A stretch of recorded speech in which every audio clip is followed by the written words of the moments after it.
இவரை வந்து பின்னாடி இயக்கிட்டு இருக்கிறது வந்து ஒன்றிய அரசுன்னு எல்லாருக்குமே தெரியும், தமிழக மக்கள் அனைவருக்குமே தெரியும் ஒன்றிய அரசு. இதுல இன்னைக்கு வந்த இந்த ஜட்மெண்டோட ஸ்பெஷாலிட்டி என்னன்னா மேடம், அதாவது 10 மசோதாவையும் நாங்களே அப்ரூவல் கொடுக்கறோம்னு ஃபர்ஸ்ட் ஒரு பெரிய விஷயம் பண்ணிருக்காங்க. இத ஆளுநர் அப்ரூவல் கொடுக்கணும்னு சொல்லல, அவரோட வேலையை நானே செஞ்சுக்கிறேன், நீ உன் வேலையை ஒழுங்கா செய்யலன்றதுதான் இத சொல்ல வருது. அப்போ உன் வேலையை நானே பண்ணிக்கிறேன். இது வந்து ஃபர்ஸ்ட், அதாவது லேண்ட்மார்க் ஜட்மெண்ட், ஹிஸ்டாரிக்கல் ஜட்மெண்ட்னு சொல்லலாம். இத இந்த மாதிரியான ஒரு ஜட்மெண்ட் இது வரைக்கும் வரவே இல்லை. நேரடியா கவர்னருடைய வேலையை சுப்ரீம் கோர்ட்டே எடுத்து செய்யறது, இதுவே முதல்ல ஒரு பெரிய வெற்றி.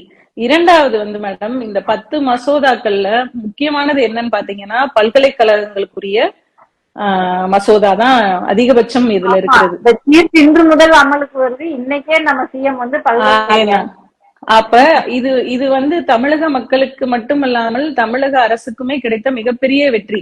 இது எதனாலனா இது வந்து மாநிலத்தினுடைய சுயாட்சியை உறுதிப்படுத்துது இந்த தீர்ப்பு. இனிமே வந்து மாநிலங்கள் துணிஞ்சு, இப்ப மேடம் அடுத்து இனி நம்ம என்ன பண்ணலாம், இதே மாதிரி நீட் மசோதா பெண்டிங்ல இருக்கு, இத உச்ச நீதிமன்றத்துக்கு எடுத்துட்டு போலாம். இததான் வந்து அடுத்த கட்ட நடவடிக்கையா இருக்கும் கண்டிப்பா தமிழக அரசுடைய.